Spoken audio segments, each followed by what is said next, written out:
like. So we've got Tyler Donovan. He has the front row all to himself. Row number 2 is Connor Swire. That's Justin Rose and Tony Russo, first of the extremes. And who's that you're waving down there? Jake Anderson and Connor Swire cows down there.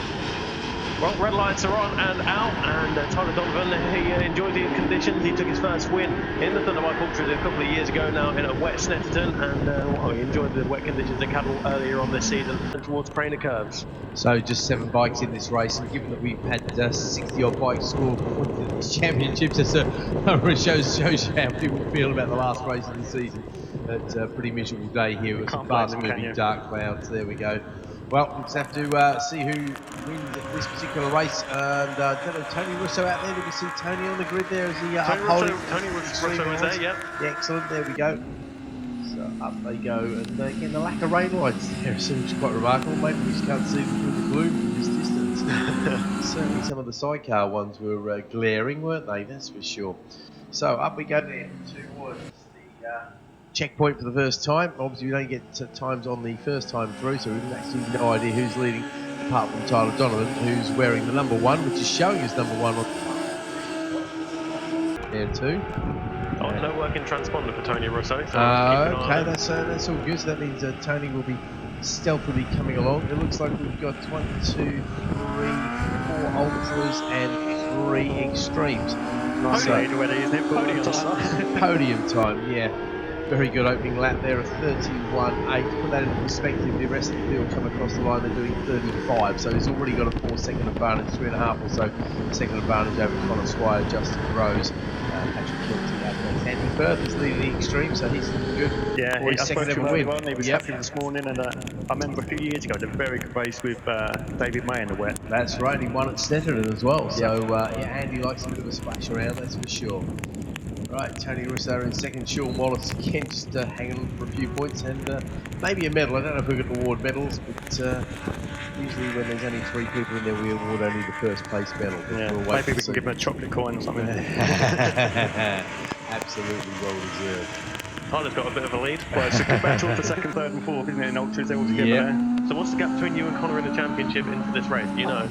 I'm not sure. I said going into the weekend it was a couple of points, I think. He had advantage, then he beat me by a couple more points on the first race and I beat him the next 2 races, so it could be about even. So yeah, well, a bit hard to score points when you're standing here in the warmth and dry, mate, I'm afraid. I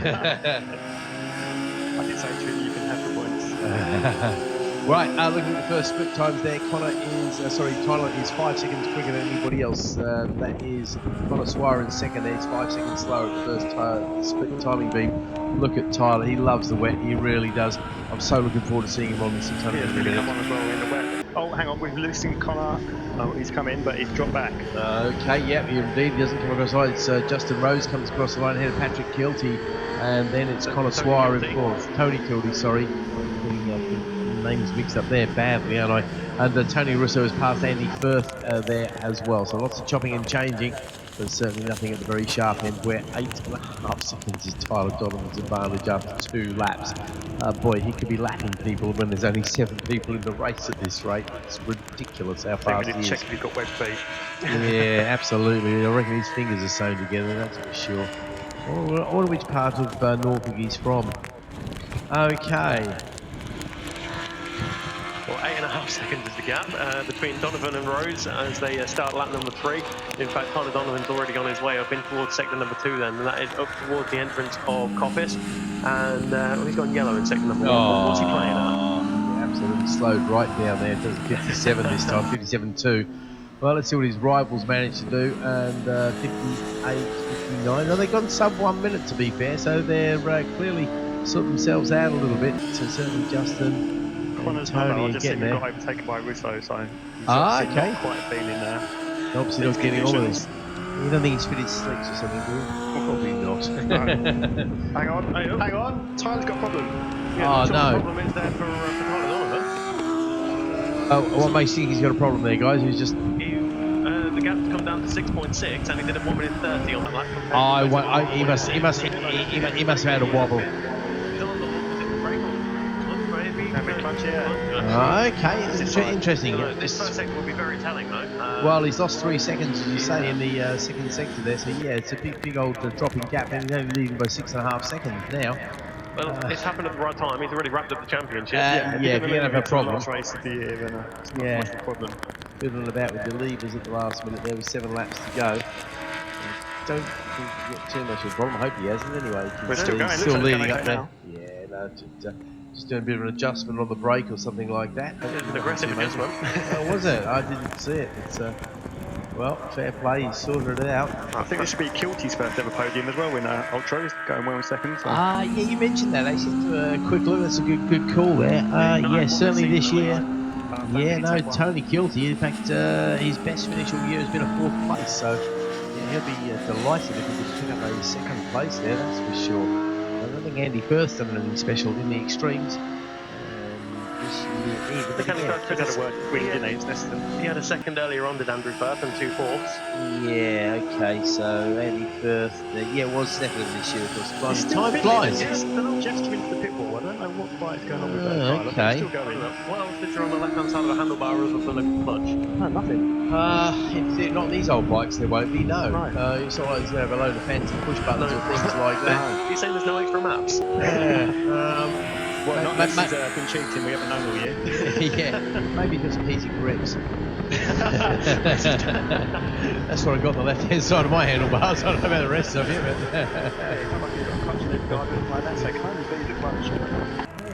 Unless his grip's coming off where it's got wet or something like that. yeah, no, that's a very good speculative point. Actually, you're right. He could be struggling with something silly like that. But, how much slower does he go? He does a 27.7. He's still got a massive lead. So. Yeah, he's 200ths of a second slower than Tony Kilty's. 2,000s even slower than Tony Kilty. So yeah. Well, Tony's gone purple in sector number 2. Yeah, he's lifting his skirts a bit. The gap is still 6.6 seconds. Though, Oh, so. Donovan's gone purple in sector number 1, so it can't be that bad. Yeah, righto. What's he do? A 56 is that? 56 flat, yeah. So, 3 seconds quicker than anybody else. Sorry, 30 seconds quicker than anybody else. So 56 seconds. Yeah, look at that there. Anyway, nonetheless, Firth goes past on Suarez. Also, you're right about Connor. He could be dropped back. Do you know what your that position in the champion? You never know. The trouble is, though, even if he drops right to the back, it is still going to be 4th place. So it's going to be 13 points he's going to be picking up. And then it goes over the line. This time with another fastest lap. He's quite happy. Whatever problem he had, he's certainly sorted it out. The gap's now at 8 seconds. And we've got halfway into the race there, so not quite a dominant performance as we were expecting at the start of this race, but nonetheless. He's got a massive lead in extreme by looks of things now. Here comes Andrew. So James, what are your plans next year then? You're going to come and do more of the same again, do you think? Well, we may be looking for a change. I don't want to tell everyone too much just yet. Oh, okay, But keep your cards close to your chest. GSX 5000 up for sale tomorrow. So if anyone's looking for GSX 5000 Ultra or Retros, give me a shout. I'll make sure I do you a good deal. There we go. Free advert from James Fern there. Right, well, you never know, because very popular class, of course, the Ultras has turned into a bit of a jigsaw cup, but Tyler Donovan definitely upset that apple cart this year. Yeah, I think in previous years we've seen like 6 or 7. No, exactly. Is it Yamaha, Suzuki and Kawasaki now, isn't it? Yep. I think Pat won it on a Yamaha. Yeah. And Josh Harvey won on the Yamaha. Oh, of course he did, yeah. Before the Suzuki run. Yeah. Yeah. Oh, there we go. So yeah, a competitive bike, and fair play. James has proven to put it onto the podium. It's a race winner. And yeah, it's a race-winning bike, albeit not as much as he would like it to have been. Alright, Tyler over the line. Another fastest lap. You just put in those fastest lap time after time. Triple purple there. Yeah, exactly. I mean, the gap now is going to go out to 10 seconds. 4 laps left in the race. Yeah, that's a pretty convincing win, to be fair to him. Tony Kilty. 7 laps second that he's got between himself and Justin Rose as well. Then Tony Russo over the line, our Thunderbike Extreme champion for 2025.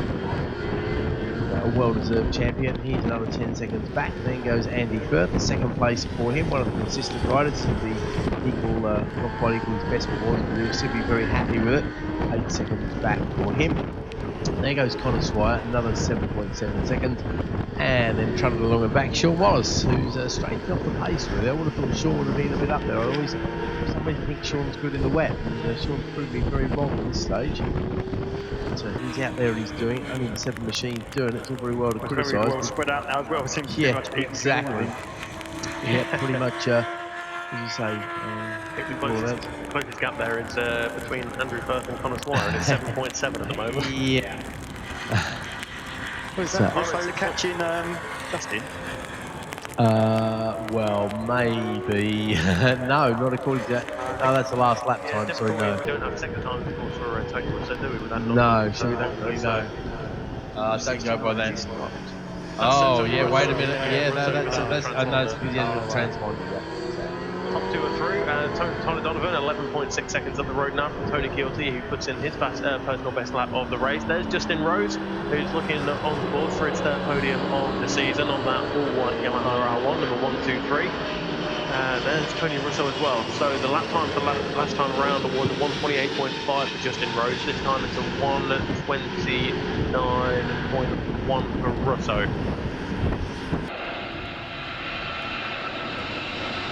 There's Andrew Firth, number 6 machine. He's currently in second in the Extreme. Wait for the timing screen to catch up here. It's Connor Swire. I think you're right. Not quite getting to grips with these wet conditions, but still. No, he had high hopes for the start of this race, and it's not quite panned out how he wanted it to go. But as long as he finishes, I think that's the main thing, isn't it? In these conditions, and everyone can go home happy. Well, yeah, go home happy. Prepared for the weekend and things to fix over Christmas. Yeah, at least you've got plenty of time for the next meeting, but you're right, you'd rather not have to do them in the first place, because race preparation, there's always something else to do, isn't there? It never stops, does it? So, always something you're checking, tightening, adjusting, modifying, changing. There goes Tyler Donovan over the line to complete lap 8 of this 10-lap race, and just another 2 laps for Tyler. Claims another win for the year, and cements that championship. It'll be interesting to see how he gets on the 600 next after having been out. That's what I'm really looking for. Yeah, go really well in the 600. Well, he went really well in the previous race, of course. Because the thing with those 600 guys is they're all very quick at the end of the day. The MRO 600 has been ultra competitive this year, and for him to go from the back of the grid to the midfield with a 4th fastest lap, that's so impressive. And obviously he'll have a good feel for the conditions here, and he does like the wet. I'm just going to mention the conditions as well. I was looking over there in the paddock and see the NWR flags. They're almost bending over. Oh wow, yeah, definitely getting a workout. Yeah, same as the ones on here as well. They're pretty horizontal as well. So, yep, the wet, miserable conditions definitely settling in very nicely as the storm comes across. I'll blame the Irish for not putting it out in the first place, I think. Yeah, maybe we'll not. go with that. Yeah, see how many likes that gets on Facebook. Yeah. All right, the paddock's slowly emptying out as well. It's interesting to see people heading home and finishing up their season, packing up. Obviously, the power bikes are the first to go, and every single race we have here in the afternoon, of course, it will be the second race of the day for everybody. So everybody getting sorted out for the drive home, which hopefully shouldn't be too long, of course, because being in the centre of the country, we're pretty central for most people, as Tyler Donovan now receives the last lap flag. 1 lap to go for Tyler to claim yet another win and really cement his championship. I think that's well, he'll win all 4 races if that's the case. Yeah, he will actually. Yeah, fair play. And then well, we've got to say his. I don't know. I don't think you would have seen it, James. No disrespect. You're probably a little bit too far back. But you probably heard about his move at the last corner on the last lap. About it. Yeah, go on. And he wasn't. He wasn't best impressed. Yeah. Wasn't expecting it, was he? I don't think he was too upset. I thought he might be a bit more upset. I've seen him more upset over things before. Yeah. But no, fair play to Darryl. He was the first one to congratulate Tyler as well. He really was. He's very sporting of him. Yeah, and he had a plan yesterday, and he was working the treat really in the second race. It was probably one of the funniest races I've been involved in. It was very good. Bradley called it perfect. He said, "Look, you can see what Darryl's trying to do. He's trying to back everybody." Yeah. He told me from the start, "This is what I'm going to do." Yeah. He was waiting for you lot to overtake Tyler. And when his engine went and he turned around and he just looked at it, I just saw his eyes. We saw it long times. I was like, "Oh no, quickly working too much." No, I think he's had some terrible reliability problems this year, of course. Obviously, there was that start line accident as well, which didn't help him at all. Tyler Donovan had a look over. I don't know why you're looking behind you, Tyler. You're going to be sitting there for a long time waiting for anybody else, mate. Well done, Tyler Donovan. really impressive ride That's to Kilty Tony as with. well, first ever podium. Yep, no, fair play to Tony Kilty, as you say, first ever podium. That's a very special moment in your life, as you all know, James. It means something when you get that first podium, that first medal on the dashboard. Difficult conditions like this. Yeah, and that makes the drive home for the medal on the dashboard a lot easier, doesn't it? It's a great thing to puts a smile on your face. I remember going home with the medals and trophies on the dashboard, just looking at me. Yeah, it's nice. Yeah, absolutely. You know it, my friend. Okay, Justin Rose is going to hang on to third place there as Tony Russo comes across the line to really cement his victory in the championship. And hopefully Andy Firth's going to claim another medal. It would be a good result for Andy, the IMP Racing rider there. And he should head Connor Swire over the line there by a comfortable margin once again. Just waiting for him to power his way out of the Robert Chicane. Yep, there we go. That's second place for him. He'll be happy with that. Oh, yeah, every reason to be happy. There's 20 points in the champion. About this, it might move him somewhere in the championship because obviously those it's a good haul of points for a midfield runner. To be fair, Connor Swire, there goes Connor to claim 13 points. I'll let you do the maths with Connor at some point and work out which one of you triumphed in that little battle as Sean Wallace comes across the line. Paul Gamble. He's what? He's there. Yeah. Might not be artificial for him, might not be happy.